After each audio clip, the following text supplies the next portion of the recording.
Welcome, and thank you for joining us this morning. This is session 1A, Managing Opioid Withdrawal in the Emergency Department. My name is May Cat, and I'm the moderator for this session. Before I introduce our speakers and we start the session, just a couple of reminders. This session is being recorded. If you have a question during the session, please enter it in the Q&A box and I'll deliver it to the speakers once the presentation is over.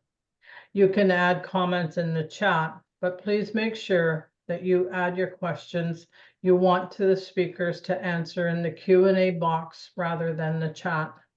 Once the presentation is over, you can also raise your hand if you'd like to ask the speakers a question directly. Now I'll introduce our speakers for the session. Tali Magboo Cahill is an advanced practice nurse and the program manager of the substance use program at the Ottawa Hospital. She has been providing substance use healthcare in both hospitals and community since 2017 and serves on the board of the Canadian Association of Nurses in HIV/AIDS Care and the Ottawa Nurse Practitioner-led clinic. She was formerly the Eastern Canada representative on the board of the Harm Reduction Nurses Association. Dr. Justin Cole is an assistant professor in the Department of Emergency Medicine at Queen's University. He completed his addiction medicine fellowship at the British Columbia Centre on Substance Use in Vancouver, BC. He currently practices as an emergency physician and addiction medicine specialist at Kingston Health Sciences Center. His academic interests are focused on improving emergency care for people who use substances through implementing evidence-based care pathways, expanding access to harm reduction services and substance use treatment, addressing social determinants of health, and promoting healthcare provider behavior change. Welcome, Tali and Justin. Thank you. Thanks. So I'll let you start your presentation and we'll go with the flow. Perfect, thank you. So welcome everyone to this session. I'm excited to be here discussing how we can manage opioid withdrawal in the emergency department with all of you. So these are Tali's disclosures. These are mine. I have an honoraria from PHI working on the order sets on alcohol and opioids. And we don't have any disclosures other than what we mentioned previously. So I want to start by emphasizing that opioid withdrawal is a significant risk factor for subsequent overdose and death. And we know that people who don't receive prompt treatment of their withdrawal symptoms are at risk of leaving the emerge to seek relief on their own. And no one really should have to choose between their acute medical care and managing the withdrawal. And they shouldn't be forced into withdrawal in order to get their acute medical care. And we know that by addressing opioid withdrawal adequately, we can make it easier for people to stay in the emerge to receive the care that they need. And in 2020, the Canadian Association of Emergency Physicians published a position statement on managing people with opioid use disorder and recommended that ED providers should treat opioid withdrawal early, aggressively, and compassionately to reduce the risk of fatal overdose. So these are some recent stats just published by the Ontario Drug Policy Research Network. They actually, if you've never seen them, they have really great reports about substance use related toxicity deaths for the past year, since like a little bit before the pandemic. So looking at ED visits for people who died of a substance use related toxicity death, so this includes opioids, alcohol, and stimulants, 13.7% visited the ED in the week before death and 26.6% visited in the month before death. So this is a population that has, the rest of the report, if you read it, the high visits, high, connections with the healthcare system, and certainly visiting the ED quite often.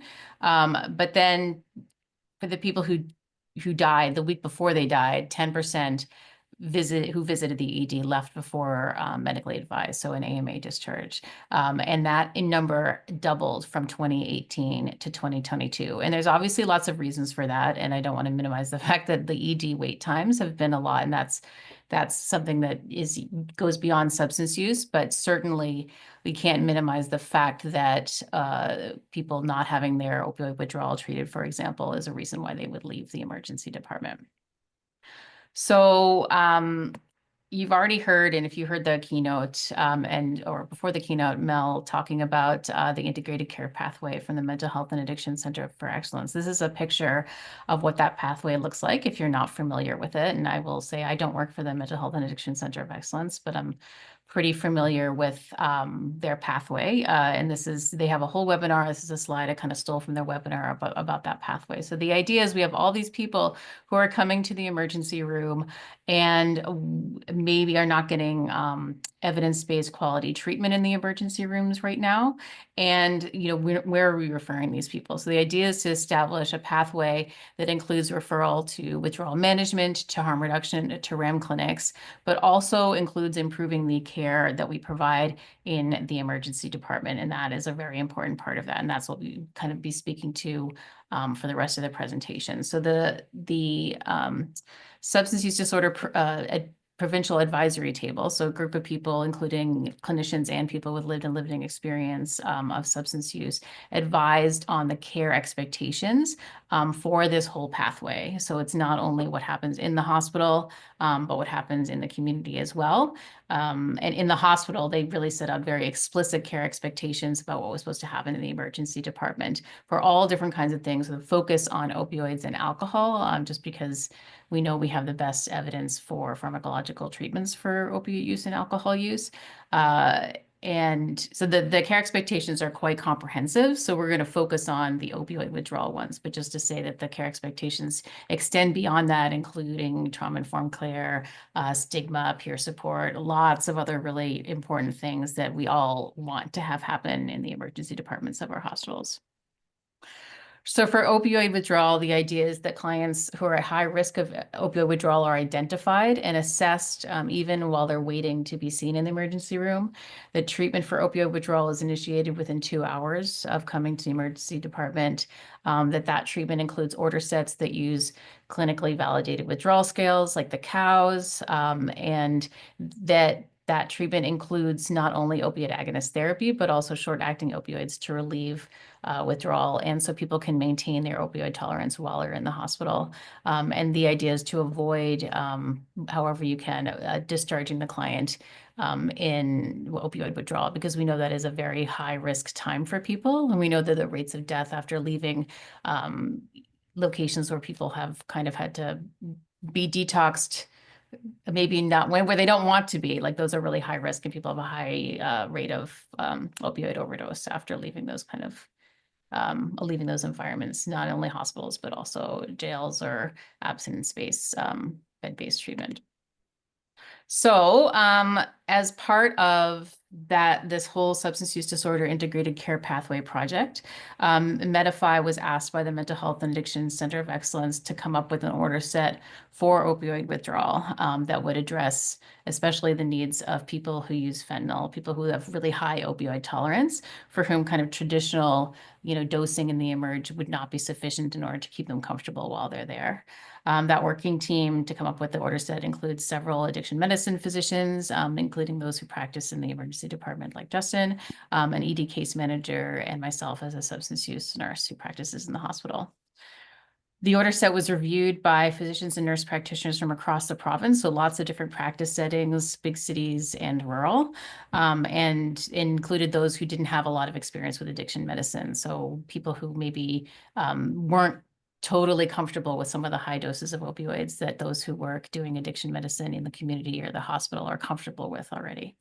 And at the end, it was reviewed by the Mental Health and Addiction Center of Excellence and by the Ontario Director of Emergency Services.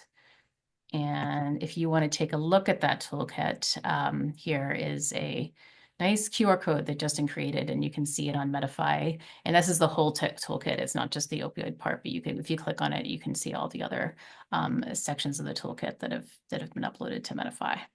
And these are available on the MediFi website as well. So in the next part of today's talk, we'll be going through an approach to managing patients in opioid withdrawal who are in the emergency department, following the latest recommendations published by MediFi, which you can access through the ED toolkit. I also want to recognize that people are calling in from a variety of practice settings. So, and I'm sure people have different experiences. So we may be going through some topics that you know already, but I also want to ensure that we have an approach that's, generally applicable to different practice settings and different resource settings. So jumping right into it, the first issue that we should address when patients come to the emerge in opioid withdrawal is actually asking whether or not whether they're on opioid agonist therapy in the community or not. Missed doses of opioid agonist therapy, or OAT, can be the cause of their acute withdrawal, as they may have missed doses due to acute medical illness. They might not have been able to get to their doses for other social reasons, etc. And so I want you to think about a case, a short case here. So a 62-year-old comes to the emerge with shortness of breath. She's on methadone, 180 milligrams daily witnessed ingestion at the pharmacy. And she tells you that she's missed a total of 3 days of methadone and has not received today's dose. So if she misses her dose today, she'll have missed 4 doses.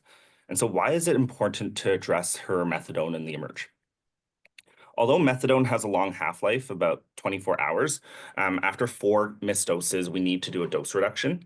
This is a relatively recent change in guidelines. For a long time, we were saying after 3 consecutive missed doses, we needed a dose reduction, and now we allow for 4 consecutive missed doses. And this is pretty much a lot of guidelines across the country have been updated to reflect that change. If you look at the red column, so if the patient doesn't get methadone on day 4, so that's the day of her emerge visit, she'll have missed a total of 4 days. And if we restart her methadone the day after, on day 5, after 4 missed doses, her dose must be reduced by 50% to 90 milligrams. And when you look at the green column, if she is given her methadone in the emerge on day 4, because she's only missed 3 days, she doesn't need a dose adjustment. And therefore, on day 5, she can continue on the same dose of 180 milligrams. And it can be easy in the busy emerge to think, oh, she's missed 3 days already. It's just missing another day. What's the big deal? I just want to stress that when it comes to methadone, there really is a big difference now between missing 4 days and missing 3 days. If we don't replace this patient's dose in the emerge, she'll need a 50% dose reduction. And it'll take about 27 days for her to titrate back to her previous dose in the community, at least, during which this patient is at increased risk of relapse to illegal opioid use, at risk of drug poisoning and death. And by reordering her methadone safely in the emerge, we'll save her from 27 days of potential instability. When it comes to replacing missed doses in terms of buprenorphine or sustained release oral morphine, we don't have time to go through all of that today, but you can consult the opioid toolkit and there's guidance in that resource for you as well. In general, when it comes to reordering OAT in the emerge, there are a few principles here. So we want to figure out which OAT the patient's on and consult the different dose adjustment or reordering protocols. Again, these are available in the MediFi ED toolkit. Before ordering OAT in the emerge, you need to find out when the patient last took OAT. Our provincial prescription monitoring program is a helpful tool, but just keep in mind that some pharmacies only reverse the missed doses at the end of the day. So it might say that the dose is filled if you check at certain times of the day, when in fact it wasn't. So the best thing, during the opening hours of the pharmacy is to always call and confirm when possible. If you do decide to order a dose of OAT in the emerge, it's really important to notify both the patient's primary provider if possible, and at minimum the pharmacy where the patient usually gets their doses. And the reason for that is to avoid double dosing. There's no way of finding out what doses are given in hospital. So a patient could have gotten a dose in the emerge, leave, and hours later get another dose at the outpatient pharmacy if they still have an active prescription. If you're dealing with a complex scenario, other OAT like sustained release oral morphine or injectable OAT, if your hospital has an addiction consultant, you can reach out to them. If your hospital doesn't have an addiction consultant, then you can consult with the patient's primary provider if possible. Okay. So after we look at OAT, if the patient's not on OAT and they're in opioid withdrawal, the next question is, we should evaluate their suitability for starting buprenorphine in the emerge. And I'd like to share a simplified approach to a standard buprenorphine induction in the emerge, and this applies to patients with opioid use disorder who are not on any other form of opioid agonist treatment. And again, this is available in our new approach to opioid withdrawal toolkit, order set, and there are resources there. So to determine who's eligible for a standard buprenorphine induction, I like to ask 4 questions. Do I have informed consent? Is a patient in moderate opioid withdrawal? So this would be determined by a COWS score of greater than 12, so the clinical opiate withdrawal scale. Does the patient have any exclusion criteria? And has enough time passed since the patient last used opioids? As many of you know, fentanyl and newer fentanyl analogs found in illegal opioids are very lipophilic, and they can stay in the body for a very long time, despite fentanyl being a very short-acting medication itself. With heavy prolonged use, it builds up in the fat. And so we're recommending waiting 48 hours since last fentanyl use due to the risk of precipitated withdrawal during a standard induction. We need time for the opioids to clear from the system. And if any full opioid agonists remain on board, then buprenorphine will displace them and resulting in severe withdrawal symptoms, okay? So we ask ourselves these 4 questions, and if the answer is yes to all of it, then it's pretty straightforward. We want to keep it simple and safe. So 2 to 4 milligrams Q1 hour is a safe start and easy to order in the emerge. And by ordering a COWS with each dose, you also automize, the patient reassessment piece. You minimize the cognitive load of further decisions and kind of deciding what to do each time. And you get to see if the patient's headed in the right direction as well. So the patient really should be feeling better with each dose. When the induction is completed, so when the patient is symptomatically much more improved, I often will go by what patients feel, right? I just ask them, do you think you're at a point where your withdrawal is appropriately managed? Do you need more? When that induction is completed, we want to provide a longer script if possible, so like 1 to 2 weeks. You can consider unwitnessed dosing if that is appropriate for your practice environment. Buprenorphine is very safe. There's a very much less risk of respiratory depression in opioid-tolerant individuals. And by giving patients a longer script, you're giving them more opportunities to connect to care. And I think it's a kinder and more compassionate approach. And in places where, there's not easy access to addiction medicine follow-up, there may be resistance to starting buprenorphine in the emerge. But we can consider following up in the emerge as well. So getting patients to come back to the emerge. And if we think about it, why not? Many emerge departments have fast-track pathways that facilitate patient follow-up for things like IV antibiotics, right? Lack of follow-up is really never a barrier for us to start IV antibiotics in a patient who needs it. And so in the, with the ongoing opioid crisis, buprenorphine is a life-saving treatment. So if bringing people back to the emerge is the only option available in your practice setting for follow-up, then I really think we should start doing that.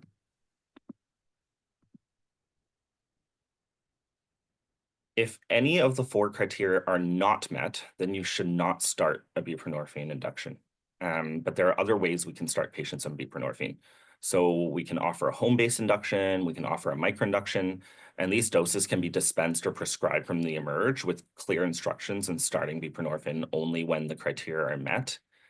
So if patients aren't ready to start it in the emerge, please consider helping them start at home. And there are resources, order sets, and prescription templates in the Medify toolkit to help.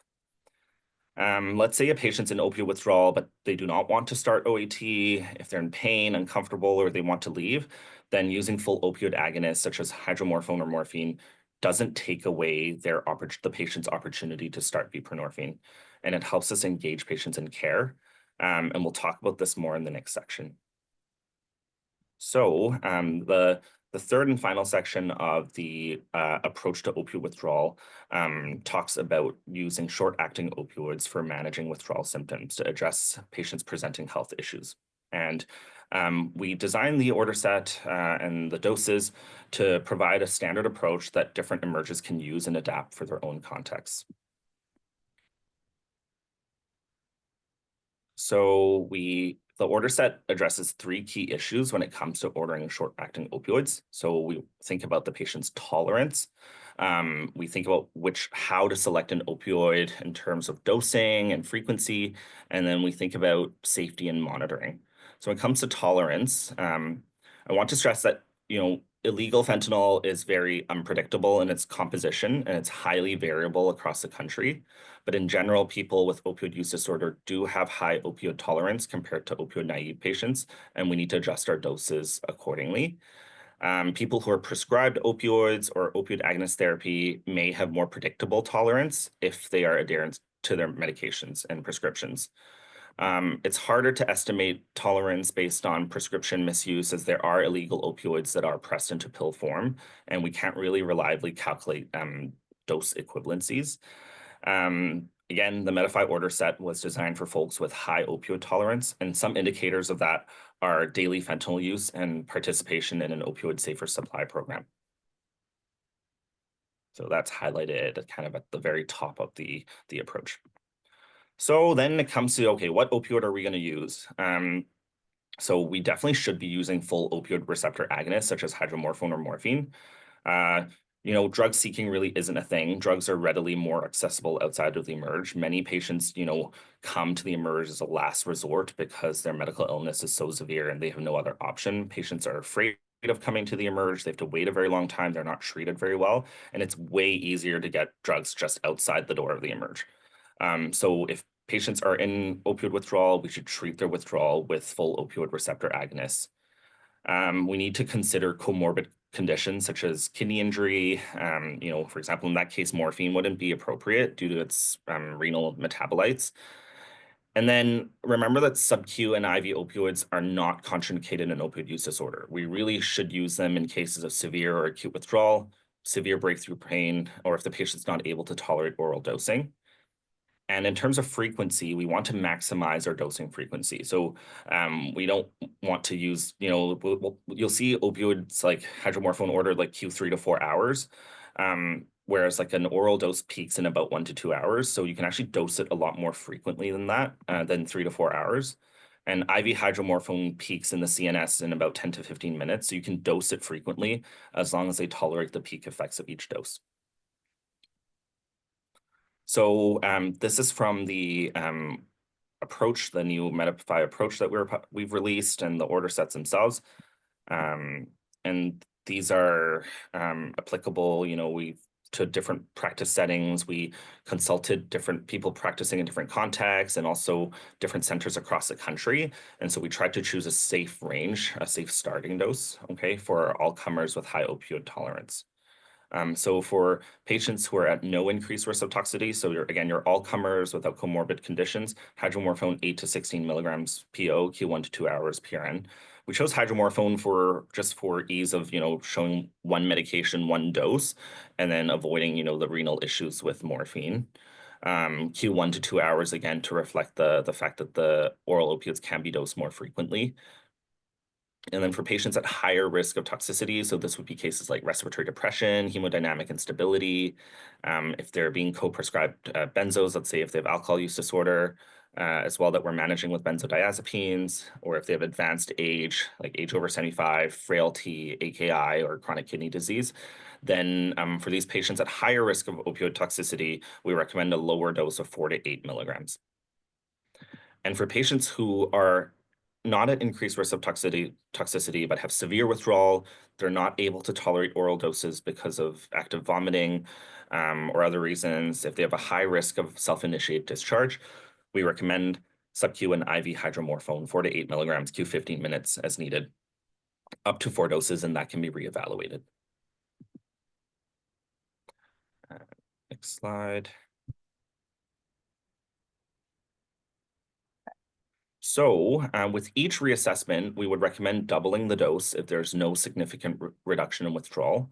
And withdrawal can be monitored with a COWS at each dosing. And we should also offer non-opioid adjuncts such as acetaminophen, ibuprofen, clonidine, but these should be used in addition to your short-acting opioids not instead of full opioid agonists. Our target recommendation is a COWS of less than 5 or patient's self-reported improvement. Oh, go ahead. I was just going to. Sorry. So for monitoring parameters, I think you were going to do this part actually, but anyway, Yeah, actually, can you speak to the cow's Yes, I frequency? can. Please do that, and then Yeah, I'll speak to the rest sure. of it. Yeah. So when it comes to monitoring, we are in the emerge. It's a more monitored setting. Patients can be reassessed Q1 to 2 hours, and we would suggest doing that. So we've talked about using cows to monitor like changes in withdrawal severity. And then other monitoring parameters include rest rate, oxygen saturation, as well as their level of sedation, which Tali will go through using the POS scale is what we recommend. And, the order set has safety components built into it. We're not just saying, be super cowboy and aggressive and give your patient, a big like amount of hydromorphone and just not worry. Like there are safeguards in this protocol. And I also want to reiterate that we have PRN naloxone in the emerge as well. So in case patients unexpectedly get too sedated to a point where they are not breathing and we're concerned about their airway, concerned about their oxygen saturation, then a low dose PRN naloxone is available to reverse some of those opioids that we give. So for measuring sedation, we're suggesting the use of the PAUSE score. So that's a Pacero opioid-induced sedation scale. And we chose that mostly because it's very easy to use. And for people who, I think a lot of you might be familiar with it, but for those who don't, here it is. And it basically suggests that for those patients who are PAUSE 3 or 4, that the opioids are held for reassessment. And a lot of the, some of the feedback that we got when we had this reviewed by several people was, this is going to require nurses to learn how to use this new scale that they're not really familiar with. And I have to say, like I've been doing kind of addiction medicine in hospital for about 2 years. Almost the first month I introduced the pause, I made a little smart phrase in Epic, a little picture so that people could see it. And I didn't even have to do much teaching on it at all because it is that obvious. And the main teaching point is just kind of what does drowsy mean? And I think what's great about the pause is that in that pause 3, it says frequently drowsy. You can wake them up, but they drift off to sleep during a conversation, can't finish a thought. Everyone can imagine what that patient looks like. So it's less, although it's a, subjective measurement, there's a picture in your head versus just using the words drowsy or sedated, which are often misinterpreted. People could be sleeping and easily woken from sleep and they'll say, oh, they're sedated. But the PAUSE scale really defines it, especially for nurses. And I have found like a lot of success in people in the inpatient world of people getting their PRNs once they're comfortable with the scale and how to assess like whether someone's experiencing opioid toxicity or not. So for transition out of the ED, once people are comfortable, always great to offer traditional OAT again, because, when people are in active withdrawal, it's not the best time to do motivational interviewing. It's not the best time necessarily to have a big conversation about their goals in life or what they want, or even about community referrals. So that's the great thing about offering those short-acting opioids for people who don't want OATs. You can get people comfortable enough and build trust in the system enough that people might be receptive to having that conversation about OAT when they leave, OAT in the hospital, or even just maybe the next time they come and visit. So it's that trust building thing, which I think is really important. We offer naloxone kits early in the stay. You do not have to wait until people are discharged. I think that's really important for ED clinicians and staff to know that sometimes we see the stats about people self-initiating discharge. Sometimes people got to leave the emergency room and go about other business. Making sure they have a naloxone kit is important. Even if their withdrawal is treated, you don't know what's going to happen next time. If they're not on an OAT, they're at high risk of opioid overdose in general, and everyone should have a naloxone kit. Like, let's be honest, like we should all have them.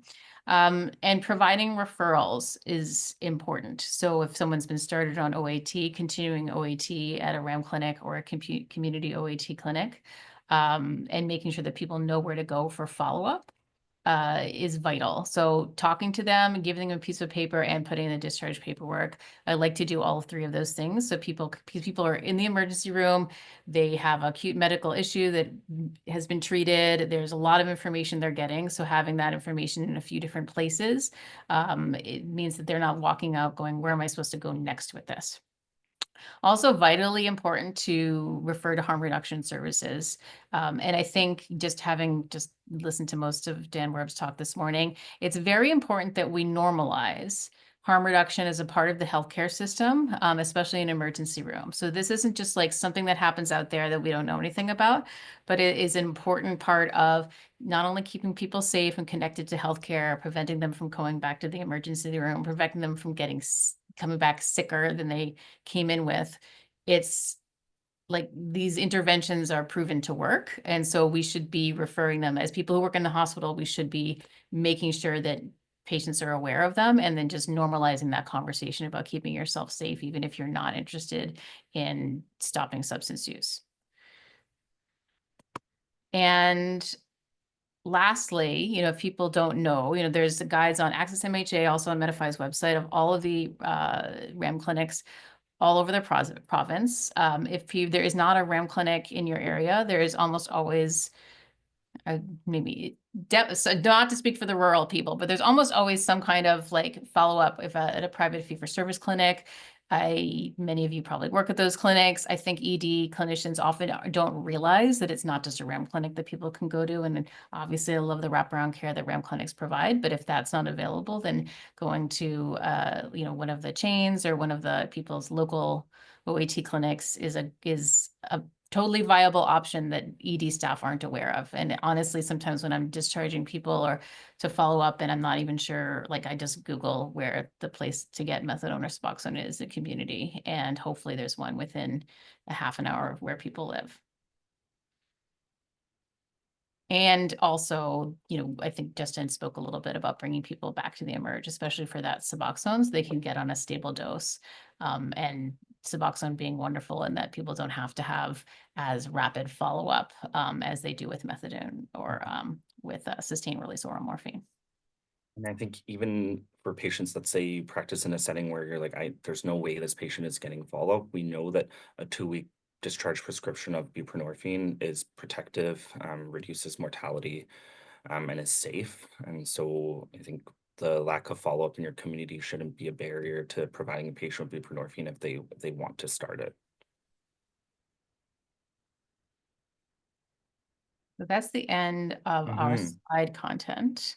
We wanted to keep our content a bit less so that we offer time for discussion and for questions about anything related to opioid withdrawal management, related to the order set. So we're happy to take questions and discuss further topics.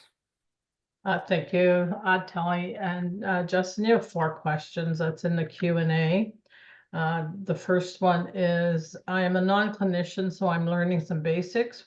Why is buprenorphine initiated for patients in settings like ED and some EMS programs as opposed to methadone? You want to take that, Justin? Sure. So the reason for that is the safety profile of buprenorphine. For a long time, buprenorphine was, and I mean, in many settings, is still first line as opioid agonist therapy for patients. So, and you get patients, so actually many reasons, but we get patients to a much safer and higher dose quickly. It's a much more safer medication compared to methadone in terms of risk of toxicity and risk of drug-drug interactions. And yeah, methadone takes a much longer time to reach to a therapeutic dose. Whereas for buprenorphine, often within the emerge visit, we can get to like a appropriate therapeutic dose for patients. Thank you. Your second question is, I've seen some discussions recently regarding rapid induction by means of giving a Sublocade injection without titrating oral Suboxone first. What are your thoughts on this? And I think there's another question on Sublocade as well. I'll let you go to take that, Justin. I'll take the next one. I think there's another session during this conference on extended release buprenorphine or Sublocade. And it'll be interesting to look at the evidence that the presenters share. My concern, which kind of relates to another question that was asked, is the ethical part and whether or not patients we're actually getting informed consent when it comes to like very off-label or experimental use of medications. And I think the burden for us to get informed consent is higher the more experimental or the more we're relying on lower quality or lack of evidence or just case reports. And so I think as long as we can have that proper discussion with patients about, what we know and what we don't know about what works and truly can get consent, we can consider it. But I don't think there's enough evidence for us to recommend right now rapid induction of Sublocade as like routine practice in the emergency department. Thank you. Question coming from the clinical manager of a RAM clinic. What are your thoughts on varying prescribing practices, example, IV phenobarbital in ED to prevent admission rates? Which one prescriber indicated to prevent admissions and evidence in Saskatchewan?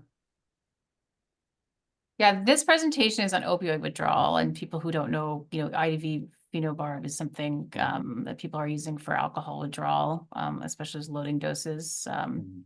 And so I think out of the scope for this presentation, but I mean, I think, and I don't think we have a presentation on alcohol withdrawal. No, I don't for think Medify. not specifically for like No. advanced therapies, Yeah. but I think it relates to the next question around, trialing theories out there Yeah. and supporting clients for an ethical and quality outcome. I think in general, I find in our field, there's a push to like do something, right? Like often, it's hard for us to be like, oh, there's nothing I can offer. We want to do something, we want to do more. But I also think that we need to really be careful with the evidence we have and the evidence we don't have, because we can cause a lot of harm, especially with a very marginalized population. I think, experimenting on marginalized populations has not historically been a good thing to do, and we're at high risk of recreating a lot of that by jumping to like new interventions without evaluating the evidence and safety, because we want to help. And I think that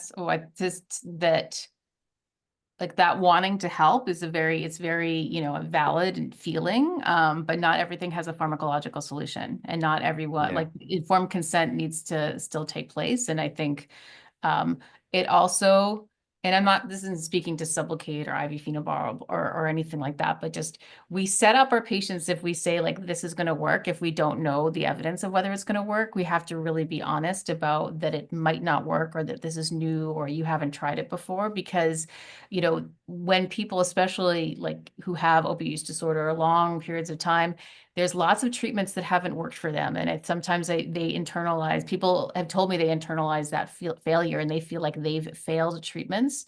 So I think it's just kind of like trying all these things. Like, there are some people who will literally try anything, but like it's important that we kind of step back and think about the whole person and what it's going to mean to them, like going on if something that you're trying out for the first time doesn't work, and how that's going to feel for them. Thank you, Tali. Justin, you did answer the second Sublocade question. There's one now coming from the ED in the hospital regarding long delays in obtaining OAD from the pharmacy, hospital pharmacy, specifically methadone and Cadian. Patients can be uncomfortable, often request to leave. So the question is here somewhere. Any strategies for this specifically? Are there dosing suggestions for short-acting opioids in the meantime for patients who will be receiving their OAT in 1 to 2 hours? And second question is, would you use the same as in the algorithm based on risk of toxicity, or reduce the dose since they will be receiving additionally full opioid agonists?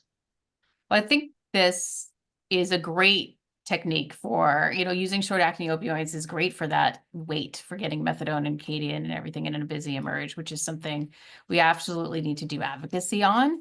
And I'm sure Justin will add on to this, but like if you think of long-acting like OAT, it doesn't take effect for a few hours. So we've given short-acting opioids that maybe last only 1 or 2 hours.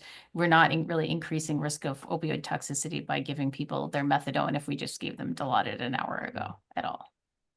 You can add to that, Justin. So yeah, I would, if there are delays, then I would use the same algorithm and use the no increased risk of toxicity. You don't have to reduce the dose because the patient will be receiving additional full opioid agonists.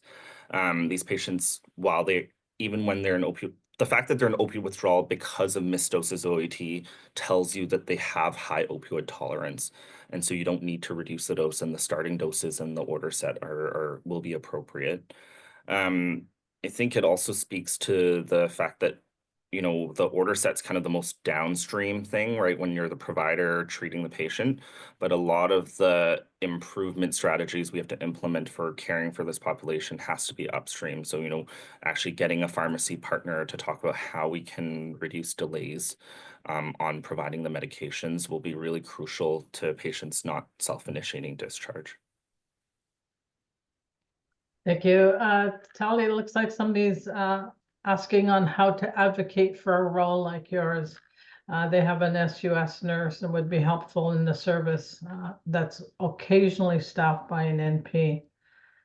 Yeah, I have a talk on that tomorrow. Just a little plug on that. Dr. Kim Carice and I are chatting about that. But I think briefly, I think that if you're like, and this is kind of the gist of my talk, but if you want to change culture at your hospital, and if you want someone to advocate for things like pharmacy to send up stuff, like you need to have more clinicians than just a physician or just an NP. Like it needs to be, because obviously there are lots of different kinds of people who work at a hospital. And so I think the advocacy has to come through nursing educate. If you want to nurse, for example, nursing education, and making people feel comfortable giving the PRN. Substance use care in a hospital is symptom management, and that's what nurses are really do most of the time, is make people feel more comfortable.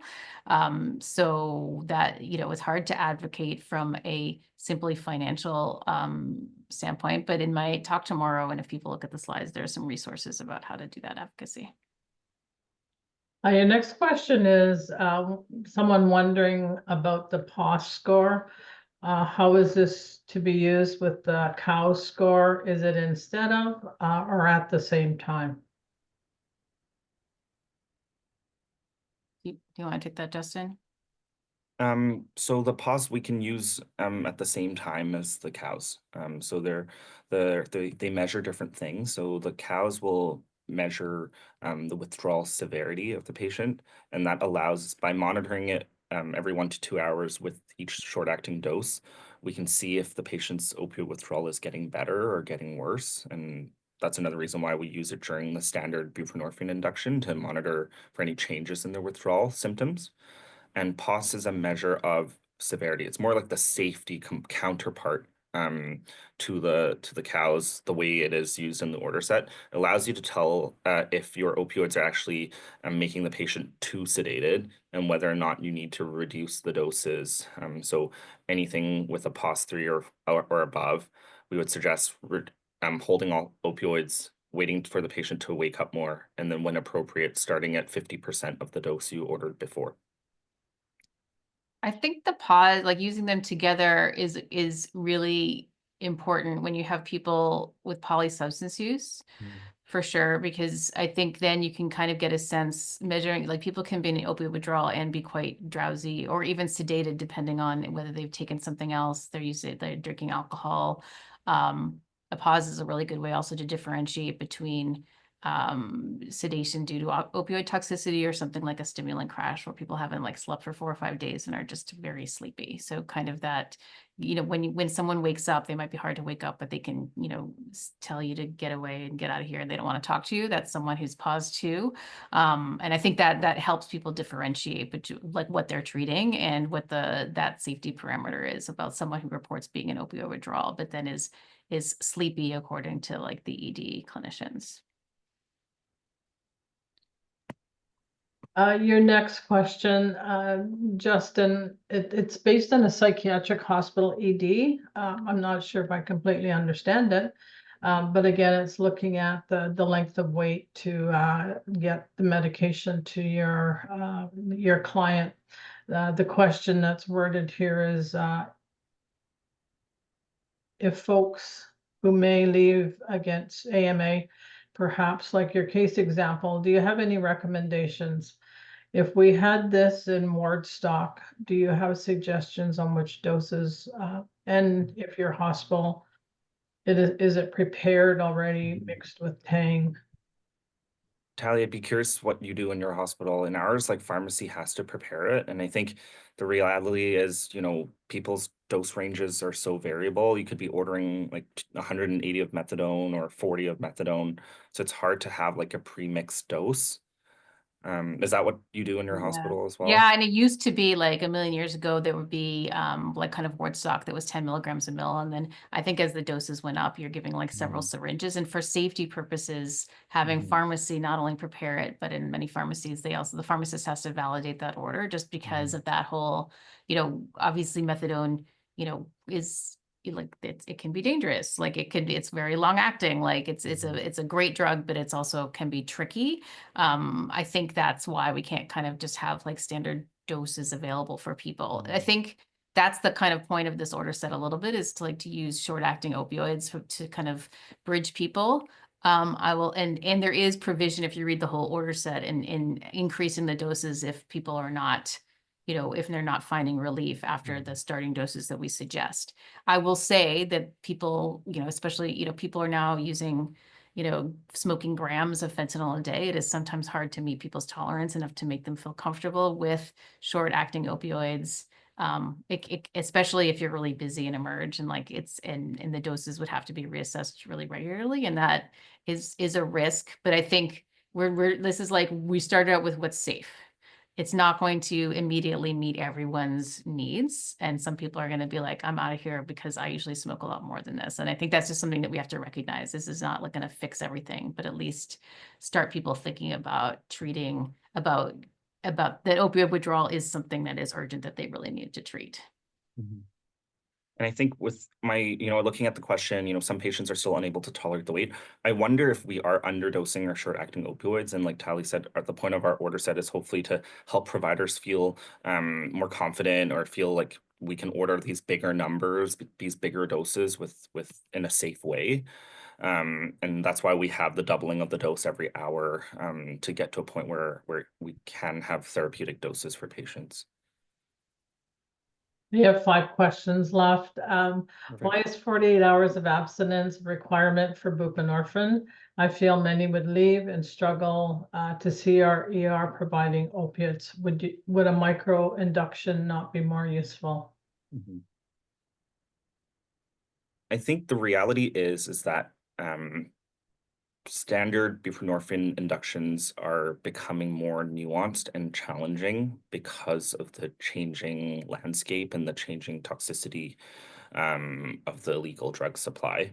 The point of the 48-hour wait is actually to ensure that, for a standard deduction, is to ensure kind of like the safest approach that someone who isn't very knowledgeable about starting buprenorphine in the emerge could do so in a safer way. And there are definitely cases where we will do a standard induction when patients have only been 16 hours or 18 hours since their last opioid use or fentanyl use, but we're able to have a conversation about what's worked before and what risks the patient's willing to tolerate in terms of precipitated withdrawal. As for macro induction, there are options in the toolkit for guidance there. And the key there is really patient selection. There are patients who, even if they're less than 48 hours and you macro give them a big dose, like macro induction of buprenorphine, they can develop precipitated withdrawal. It's a less evidence-based approach that there is some evidence for it, but I think it depends on the patient selection, and there's guidance from Medify on how to do that.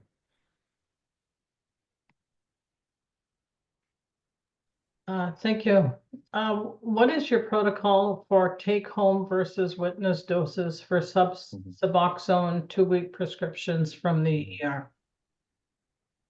I believe there are Medify order sets and sample prescriptions that you could look at. So like the take-home would be more so if the patient's not wants to do a standard induction, but they're not in sufficient withdrawal. So there's a whole guidance in terms of like there's a patient handout on recognizing their own withdrawal symptoms and scoring their own withdrawal symptoms, and then how to take the medication. But it often will mirrors the standard induction in the emerge, kind of every 1 to 2 hours, taking a small dose of buprenorphine and then building it up.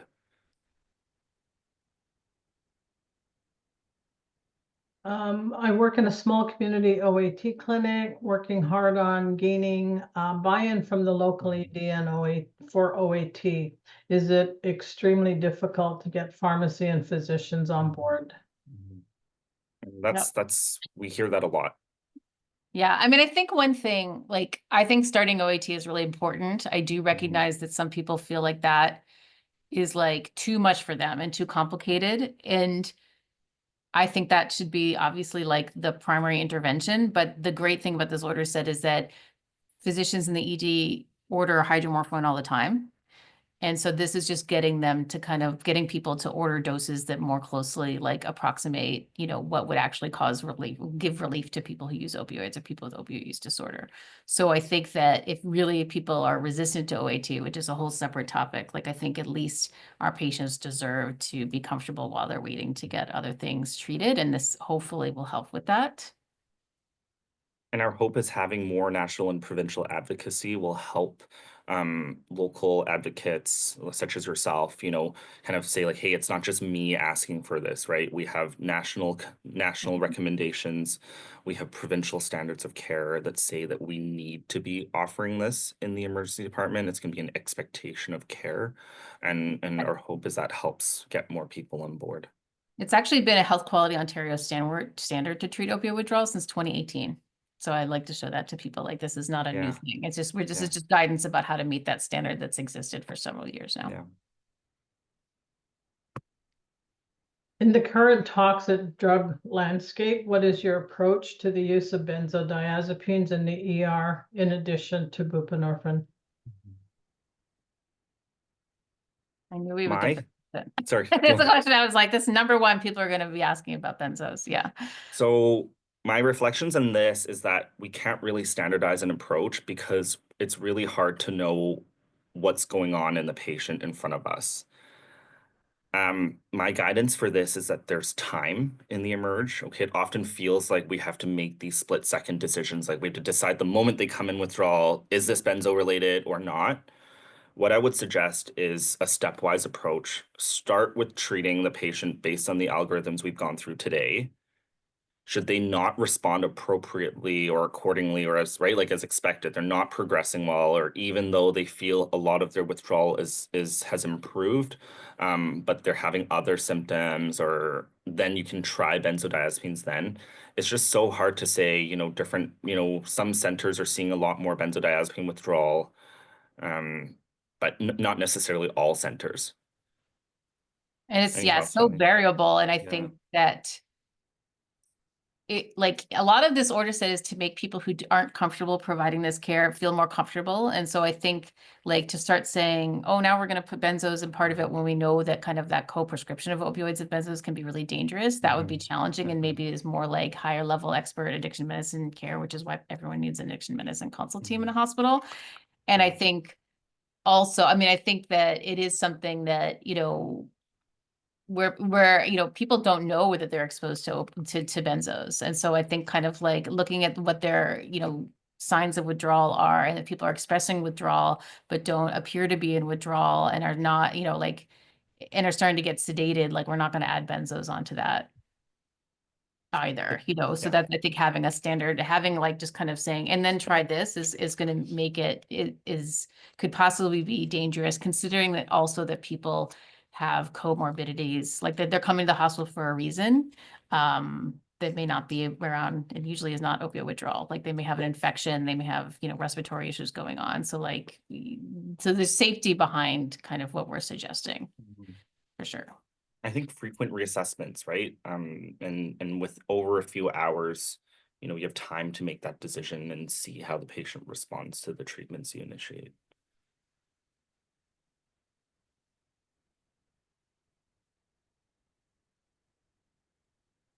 I see here that there's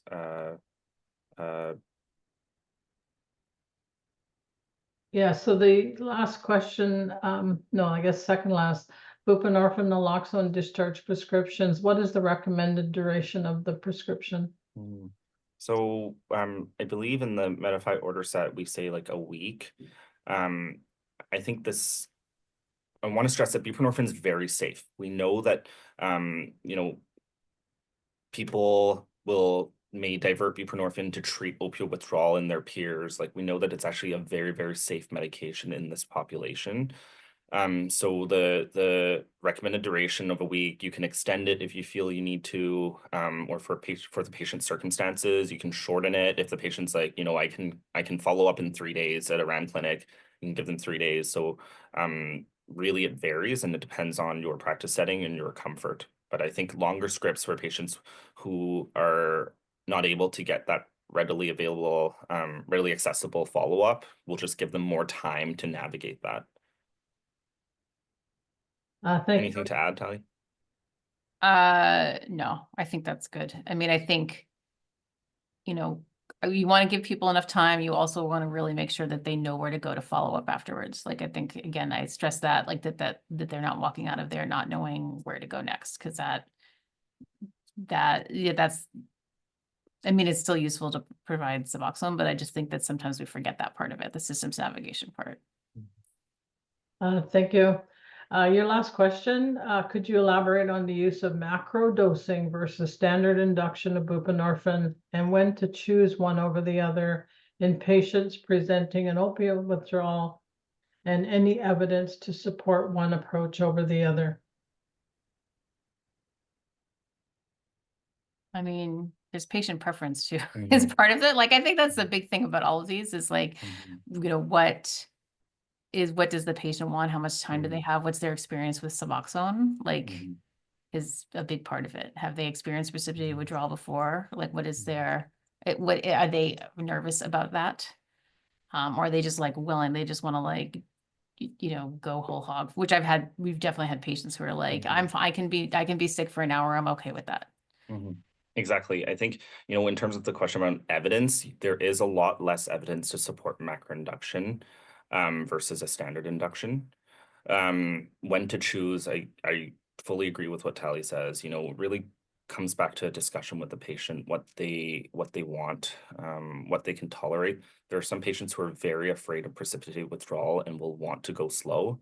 And so it's not that you have to, it's not that you either have to give them 32 milligrams or give them 2 milligrams. There are patients who may want to start with the lower end for a few doses and then ramp up to a full macroinduction.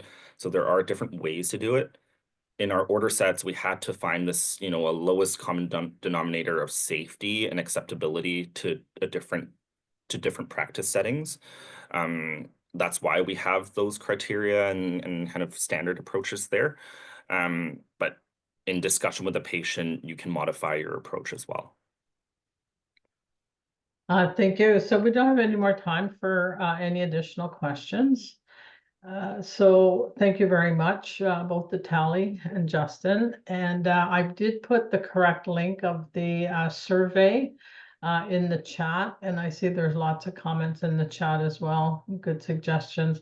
Thank you very much. Have a great conference this week, and it's really nice to be learning from each other and what you're doing in other parts of the province. So thank you very much. Thanks, everyone. Okay. Bye.